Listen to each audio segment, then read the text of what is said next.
Hello everybody, how's it going today? Glowplasma 231 here, back in Daytime on Märchen Crown, chapter number 15. This chapter is titled, A Battle of Wills.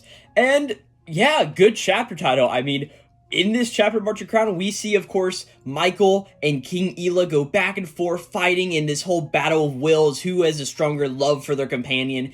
And yeah, just a good chapter title. Good job, team. Like, Asa Asakasa, Aji Okura, and Azia Chika, like, you guys had a pretty good chapter title this week. And we also just have a very interesting chapter of Märchen Crown in general, mainly for the way that this chapter ends off, and especially the fact that we have a 2-week break. Now, I read this chapter and it came out about 7 hours ago at the recording of this video, and then proceeded to play with my Digimon cards all day, going through decks, making new ones, doing all that various stuff, instead of actually sitting down and recording the video on Märchen Crown. But finally, I was like, you know what? I need to put down my cards for a little while and actually get to talking about this really interesting chapter that we get here today. Mainly in the interesting fact of I really like where this is going so far. However, I think it's going to have the one issue that I pointed out last chapter that I don't quite want to happen at the end of this battle. But we will be getting to all of that in due time, so before we hop into this chapter number 15, let's just quickly talk about what happened last time in Märchen Crown. And very succinctly, we saw that Michael and Rapunzel got reunited, along with we had the reunion of Bellina, who is now known as Cinderella, and Lafina, of course, these two sisters. And we really learned more about this whole thing called the Selectio Legalis, really leading me and a lot of the community to believing this is going to be a battle royale type story, where we have a bunch of princes, or we have a bunch of princesses with a bunch of cursed princes, and they're all going through fighting with each other, and whoever wins gets maybe something. We honestly have no big idea right now, but we ended off last chapter with the Selectio Legalis beginning between Michael and King Ilya, and they were going back and forth, and we saw Ilya was using his cursed abilities to go through, and the very end of the chapter, we saw that he was forming a Centipede all around him here in the moment, or a millipede, something. It's one of those bugs with a lot of legs, right? And we ended off last chapter on that note, and we really start off this chapter in the exact same moment, as we see this really freaky looking centipede looking thing crawling towards the air through Michael. We see all these little like bone thorny legs coming about, and we see like this interesting face, like the mandibles on it, and like the hollow sunken in like skull like eyes. And we see this thing is just like shooting towards Michael here in a moment. Michael's like, oh my gosh, like Ilya is even faster than before, because of course, this is Ilya's body that is moving here in a moment. It's not like it's, oh wow, would you look at that, like something that he created with his vines. It is, but it's not something that's not part of his own body, if you guys get what I'm saying. It's his same body, but it's just, you guys get what I'm saying at the end of the day. Let me just like stop going around in circles, pretty much, right? But as Michael's like, man, like he's even faster than before, right? We see that Ilya's like, oh, well that didn't finish you, huh boy. Well, the fact you can move so well while you're still wounded is truly, you are no ordinary boy, Michael. Like, you must have to realize that yourself. However, though, as we just see that Michael isn't in a very good physical condition whatsoever, we see that blood starts, like, jettison out of his mouth here in the moment. Of course, he was not fully recovered. And, of course, whenever Lafina went through and gave Michael some of Rapunzel's blood after the whole like foot incident thing whenever she got kidnapped, of course that healed Michael up a little bit, but it wasn't something that fully let him come through and get back to 100% power pretty much, or even 100% just being better in general, not even power, right? But either way, we see that he's like doing all of this, and Rapunzel's like, no, Michael, like, oh my gosh, don't be doing that, right? And as all this happens, Lafina just sort of explains that whole idea of like, he didn't get enough blood for a full recovery earlier, like, this isn't too good, right? As she thinks, like, oh no, and we also see King Ilya say out loud, like, you're at your limit. Of course, the whole thing of, like, Lafina is thinking the same as I think of Michael is at his limit here, right? But as this happens, we see that Michael starts to, like, let go of himself, and we see the curse really starts to take over Michael once again, as he's like, I must protect Rapunzel! Protect Rapunzel! And, like, all of the vines are, like, emanating out of his neck, and, like, he's really starting to go crazy once again, right? And as all this happens, Ilya's like, oh, look at that. The curse has begun to devour you. What a shame, my boy. Is this the true extent of your will? I will never be devoured. I will never yield. I will tame the curse of my own strength. Michael, let me show you the fruits of our love, which transcends even the curse. And as this happens, we see like he's moving around his hand in the air, and a lot of the jars with feet start to come off of the wall and move towards him. Now, this isn't a series where we have like established like, oh yes, telepathy is a thing, and of course we don't know how this whole room works with all of these feet in it and all of this various stuff, but these glass ampules are sort of starting to fly towards Ilya, and as they do, we see that they start to erupt open, and the feet start to fall onto the ground, and all of the water and like just it starts to expand out of this thing, right? And one of my favorite moments of this chapter is Lafina going, "Oh my gosh, the feet!" right? As we see that Ilya holds out his hand and catches one of the feet in mid-air, and he's like, "Oh, this foot belonged to my wet nurse. This one, my younger brother. This, my older brother. The maid who showed me more and more kindness than any other. Oh, and this one was from my mother, the queen. Each foot is so beautiful, so white and delicate, just like exotic porcelain." And Lafina's like, "You are out of your mind, right?" As Ilya's like, "Oh yes, dear sister-in-law, there are times when strong conviction mirrors insanity. In which case, I welcome it. I seek power, so that the one I love can smile from the bottom of her heart. So that I may save this perishing country, I seek the power to resist and rise above all." As he pretty much like bows down and like holds out his hand off to the side, like sort of like one of those royal bows, you're like introducing something behind you, and he like holds out his arm towards Cinderella, as Cinderella starts to say like, "Oh, well, once upon a time, there lived a prince born with only one foot. His parents and siblings thought him to be missing a limb to be abhorrent, and shunned him from the palace. And so, this prince lived a humble life of solitude. But the prince was incredibly kind, offering a hand to any who needed it, and he was loved by all the people in return.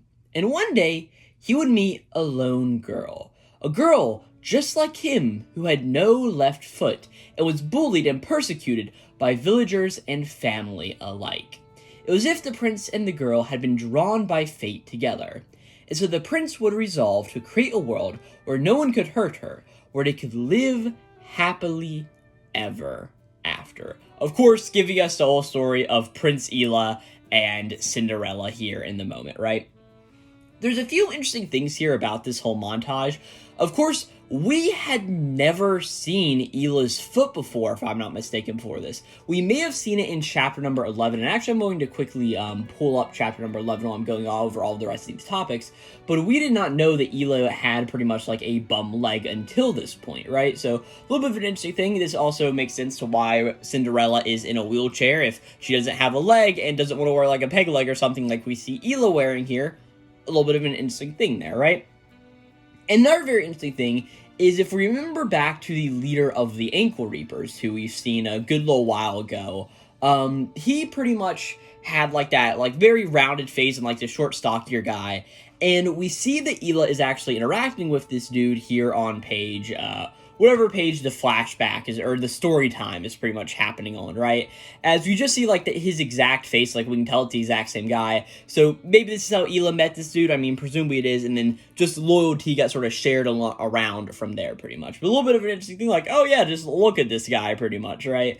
And, of course, told meeting between them. But going back to chapter number 11, where we had the first meeting between Michael and Ilya, we're looking back, and we see that Ilya's left leg was the one that all the vines and the curse was coming out of. So I'm guessing that it's just simply that instead he just had his curse grow him pretty much a leg fitting for the vines and all of that. And that's why we don't see him in the peg leg here in the current day, right? Well, either way, as all of that is going on, we see that Michael is really, like, overdoing it with all of his various things, right? Like, he's not in a very good state. And while this is happening, we see that Ilya is almost wrapping himself up in all of these vines as Cinderella just continues her narration saying like, hey, no matter the sacrifices or the pain that should come with it, he determined that it was his destiny, as if his life were a fairy tale that someone else had written. And we see Ilya almost like in this cocoon of all of these vines, everything like turtling around him.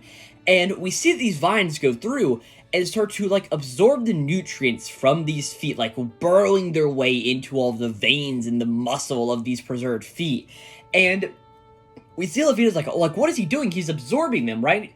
As we see that Ilya just says, by absorbing these feet, the pain of their former owners runs wild inside of me, just like a mother giving birth to a child. The ultimate love is that pain curses me with abandon until I am at last complete. As we see on the next page, the final form that Prince or King Ilya has taken here. As, what is this thing? Imagine a centipede. But a centipede whose segments are almost like iron metal armor, and all of its legs are vines that are attaching to human feet to carry it around, and we see the very front, the head of this centipede thing. We see Prince Ilya, or King Ilya's face. I'm sorry, I mean to keep calling him King Ilya, I keep calling him Prince Ilya. But we see that King Ilya's face is just in the middle of this thing, like these iron mandible thorn things, and it's a crazy looking thing, especially for like all the vines and just like the human feet around it. But either way, Michael's like, what in the world's going on here, right? As Ilya's like, oh, now give unto me your pain, for the world I envision. It's bonding with all of these legs more and more, and this Ilya centipede thing is just running towards Michael. And of course, Michael has the blade that Ilya lent him last chapter, and Michael jumps up into the air, swings it down, and tries to pierce this thing in the head. But of course, it's way too hard, and Michael's sword just shatters here in the moment. It just, one hit was all it took to completely break. As Ilya just says, this is our love. Do you see, Michael? As we see that Ilya goes through and burrows right through Michael's stomach, pretty much giving him a Gojo, wherever it's like, oh, yep, you got a circle in your body now, or I guess a Toji, wherever Gojo gave that to Toji, but like, either way, I guess Gojo did get cut in half and not like blown into a semicircle at the end of the day, but either way, Rapunzel sees this, is mortified. Lafina's like, oh, this isn't good. As we just see that Michael falls to the ground, hole blown in his side, as we just see they're like, no! And that's where we end the chapter, as Michael falls to the ground, blood everywhere. And as I mentioned earlier, we have 2 weeks that we need to wait till the next chapter, and I read this chapter to going through and I'm like, what in the world? What is this beast? What is this weird looking thing that Ilya is at the end of the day? And when we get to the last page, it's like, well, Michael's in half, and yeah, we gotta wait 2 weeks till the next chapter. But in the intro of this video, I alluded to the whole idea of, I thought this was a very interesting chapter, but it seems to be going in a way that I don't want this to go. As I mentioned earlier, I do not want Michael to win this battle between Ilya. I really would want him to lose and take some break and then maybe come back and try to win or something like that, but I don't want him to win here in the moment. And on one hand, it really doesn't seem like that may happen for the fact of, oh, look at Ilya's big centipede beastly form pretty much as he's going through. And on one hand, yes, it looks big and powerful and it ran Michael through here, but we also know that Lafina's blood possibly has the ability to bring Michael back to his senses and fully heal him.